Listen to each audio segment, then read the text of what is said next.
क्या परशुराम भगवान श्री राम को हरा सकते थे? और भगवान विष्णु के अवतार में से श्री राम और परशुराम में सबसे ज्यादा शक्तिशाली कौन था?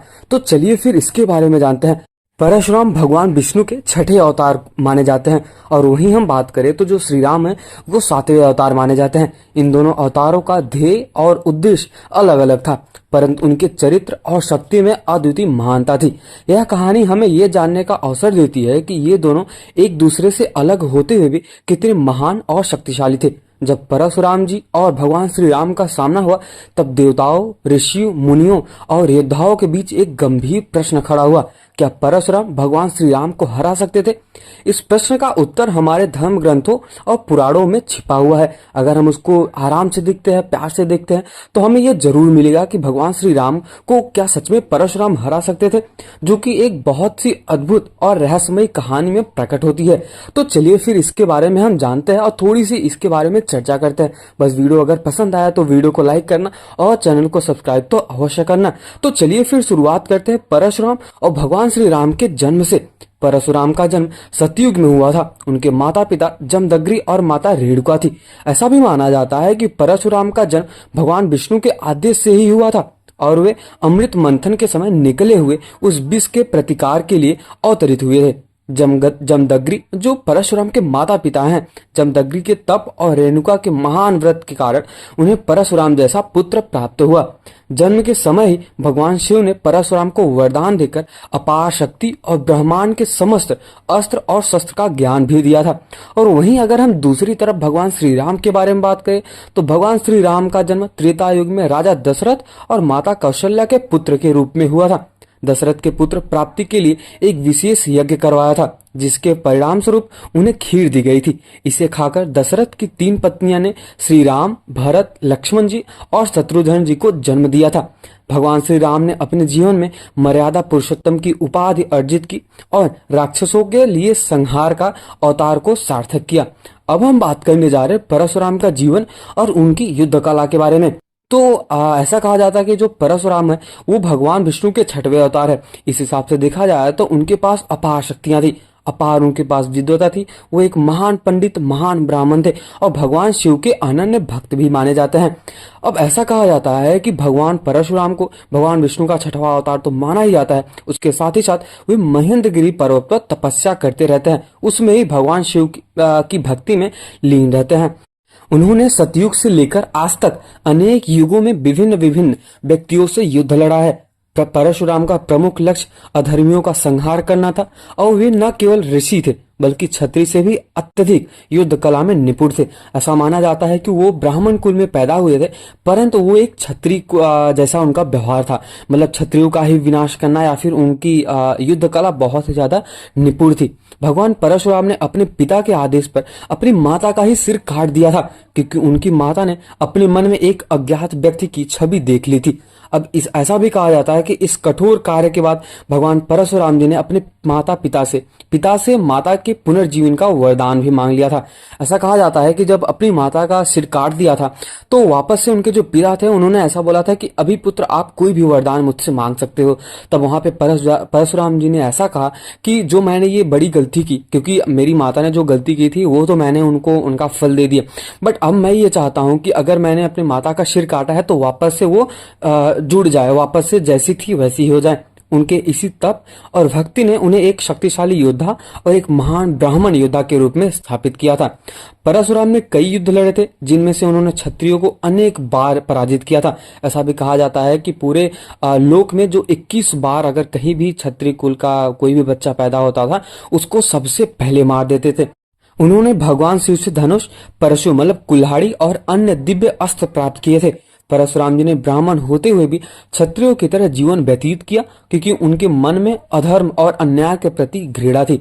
अब यही हम बात करें भगवान श्री राम के जीवन और उनकी वीरता के बारे में, तो इनकी महान वीरता और जो इनका कार्य पथ था वो भी बहुत ही ज्यादा ज्ञान देने वाला है। भगवान श्री राम ने अपने जीवन में धर्म और मर्यादा का पालन करते हुए कई राक्षसों का वध किया था। उन्होंने ताड़का, सुबाहु, खरदूसर जैसे राक्षसों का संहार किया था। इसके बाद भी श्री रामचंद्र जी ने अपनी पत्नी माता सीता को रावण से बचाने के लिए लंका पर आक्रमण किया और रावण के भाई कुंभकर्ण तथा अंततः रावण का भी वध किया था वानर सेना की हेल्प करके। मतलब उनकी सहायता लेके मतलब हनुमान जी, वानरराज सुग्रीव और जामवंत जैसे महान योद्धाओं का साथ लिया और उनकी सहायता से रावण का अंत किया। भगवान श्री राम का जीवन प्रेरणादायक और जहां तक ऐसा भी माना जाता है कि उन्होंने एक सच्चे योद्धा की तरह अन्याय का सामना किया और महानता की रक्षा के लिए हर संकट को पार भी किया था।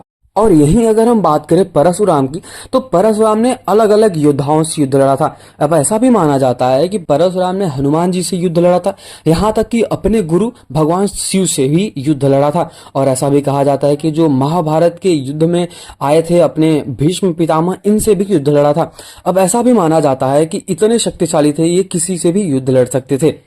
और तो और कई पुराणों और कई ग्रंथों में ऐसा भी मिलता है कि जो भगवान परशुराम है, इनके जो गुरु है वो भगवान शिव ही थे, और जो भगवान श्री राम है इनके गुरु तो ऋषि विश्वामित्र थे। अब चलिए हम बात करते हैं दोनों के गुरु, मतलब अपने श्री राम और परशुराम के गुरु के बारे में। जैसा कि मैंने आपको थोड़ा सा तो बताया ही है, बट फिर भी थोड़ा सा और बताना चाहता हूँ।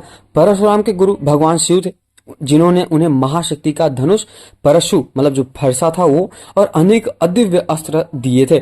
उनके पास भीष्म, कर्ण और द्रोणाचार्य जैसे शिष्य रहे जो महान योद्धा बने। वहीं अगर हम बात करें भगवान श्री राम के, उनके गुरु वशिष्ठ थे और विश्वामित्र थे, जिन्होंने उन्हें ब्रह्मास्त्र, अग्निवाण और अनेक शस्त्रों का ज्ञान दिया था। श्री राम का अस्त्र और शस्त्र और साधना उनके धर्म के अनुसार थी। उन्होंने इस अधर्मियों के लिए नाश के लिए इनका उपयोग भी किया था। और ऐसा भी कहा जाता है कि श्री राम के पास एक राम बाण भी था, अगर वो कभी भी किसी के ऊपर भी छोड़ते थे वो अपने लक्ष्य को भेद के ही आता था। अब चलिए हम बात करते हैं परशुराम और भगवान श्री राम का मुकाबला कैसे हुआ, और अगर इनका मुकाबला होता भी तो क्या परशुराम श्री राम को हरा सकते थे, या फिर उनके पास इतनी शक्तियां थी कि भगवान श्री राम को क्षति पहुंचा सकते थे। तो चलिए फिर इसके बारे में हम समझते हैं। जब भगवान श्री राम ने भगवान शिव का धनुष तोड़ दिया, तब परशुराम को उनके बारे में सुनकर क्रोध आया। वो महेंद्रगिरी पर्वत पर तप कर रहे थे। उन्होंने भगवान श्री राम को चुनौती दी और उनके पराक्रम को परखा चाहा। भगवान परशुराम के क्रोध से पूरी प्रकृति कांपने लगी। अब ऐसा भी कहा जाता है कि भगवान श्री राम ने परशुराम के चुनौती को स्वीकार किया, परंतु अत्यंत विनम्रता पूर्वक। इस मुकाबले में श्री राम ने यह दिखाया कि वे शक्ति और विनम्रता का अनोखा संतुलन है।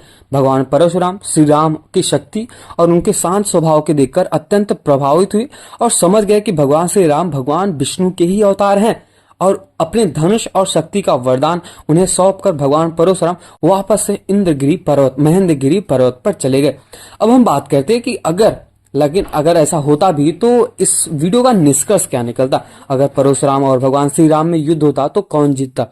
अब ऐसा भी माना जाता है कि भगवान परशुराम और भगवान श्री राम दोनों ही असीमित शक्ति के धनी थे, परंतु दोनों का उद्देश्य और कर्तव्य अलग अलग था। परशुराम का जीवन अधर्म के विनाश के लिए था, वहीं अगर हम बात करें श्री राम का जीवन धर्म की स्थापना के लिए था। दोनों का मिलन यह दर्शाता है कि एक योद्धा की सबसे बड़ी शक्ति उसकी विनम्रता और सत्य के प्रति उसकी निष्ठा होती है। बट यही अगर हम बात करें तो इनकी तुलना अगर करें, परशुराम और भगवान श्री राम अपने अपने युग के, मतलब अपने अपने युग के नहीं, बल्कि ऐसा माना जाता है कि जो परशुराम है वो आज भी जीवित है, मतलब भगवान विष्णु के छठवें अवतार, जो कल्कि भगवान के साथ उनका हेल्प करेंगे और जो कली पुरुष जन्म लेगा उसको नष्ट करने में उनकी मदद करेंगे। बट यही अगर हम बात करें भगवान परशुराम और श्री राम की तुलना, तो इनकी कभी तुलना हो ही नहीं सकती, क्योंकि श्री राम जो है 7वें अवतार है और भगवान परशुराम वो 6वें अवतार है। तो कैसी तुलना। ये दोनों महान योद्धा थे और इनके पास जो शक्ति थी वो असीमित थी, तो इनकी कभी तुलना हो ही नहीं सकती और ना ही कभी इनका युद्ध हो सकता है। तो अगर आपको ये वीडियो पसंद आया हो, ऑफ कोर्स मैं आशा करता हूं कि आपको ये वीडियो पसंद आया ही होगा, और अगर आया है तो वीडियो को लाइक करें और चैनल को सब्सक्राइब तो जरूर कर दे और अपने दोस्तों को अवश्य भेजे। तब तक के लिए कमेंट सेक्शन में एक बार लिखे जय श्री राम और जय श्री परशुराम। मिलते हैं किसी और वीडियो में।